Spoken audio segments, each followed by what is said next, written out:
La conquista es uno de los temas candentes, uno de los temas más apasionados que se suele utilizar para desprestigiar la obra de España y también la obra de la Iglesia en México.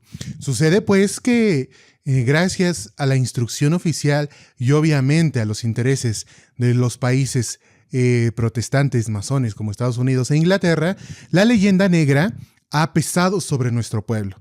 Entonces, tenemos católicos fervientes, devotos de la Virgen, que hablan español, pero que odian sus raíces, que tienen una visión perversa e incluso envenenada en contra de quien nos trajo a Cristo a estas tierras. Es importante que nosotros, los que hablamos español y que pertenecemos a la cultura hispánica, sepamos defender también con razones la valía y la importancia de nuestra historia y de nuestra tradición. Por ello, es importante reivindicar a personajes que han sido vilipendiados, que han sido ultrajados, que han sido escupidos, pero que realmente deberíamos tenerlos como arquetipos, como modelos, como ejemplos por sus virtudes heroicas. Claro, no nos referimos a los santos, sino a los conquistadores, y de ellos al gran capitán Hernán Cortés, el conquistador más grande que ha tenido el mundo, y que fue precisamente un aventurero, que fue un capitán, que fue un guerrero, que fue también un gobernante y que también fue un cristiano. Es muy interesante ver cómo suelen levantarse quejas, sobre todo desde posturas indigenistas, pero no del estudioso de la historia que realmente conoce las culturas originarias de nuestro país, sino de prejuicios. ¿Por qué? Porque el que investiga realmente qué era lo que vivían los pueblos originarios, está seguro de que la conquista, más que hacerla los españoles, la hicieron los indígenas, sobre todo los tlaxcaltecas y los cholultecas.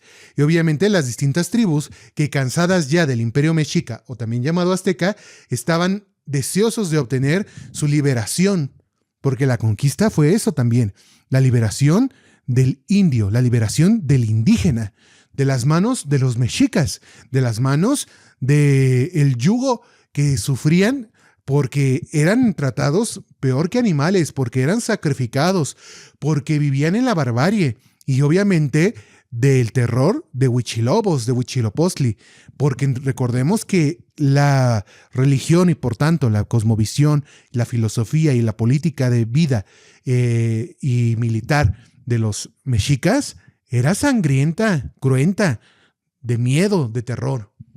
Por eso vieron en Cortés un aliado para liberarse de ese yugo. Quiero traer a colación la frase de un gran erudito nuestro que es José Vasconcelos, que en su libro que dedica a Hernán Cortés, que subtitula Creador de la Nacionalidad, menciona lo siguiente: Cortés buscaba no solo territorios y siervos, también almas en donde prolongar lo que era para él la patria, el idioma de Castilla, su religión y su credo. Saquear poblaciones y hacer prisioneros era la ley antigua de toda conquista. Ahora, por primera vez, un capitán iba a ser también de apóstol. Y notemos precisamente que, si es verdad, tampoco vamos a caer en una leyenda rosa, que hubo abusos y que hubo obviamente violencia en la conquista, porque fue un parto doloroso de una nación.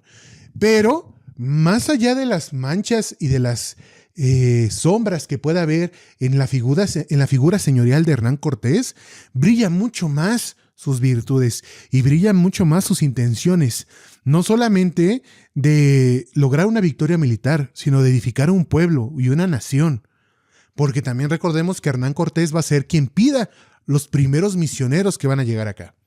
Es muy interesante ver cómo Hernán Cortés no se regresó a España, ¿no? Y prefirió que sus restos quedaran aquí en nuestra patria.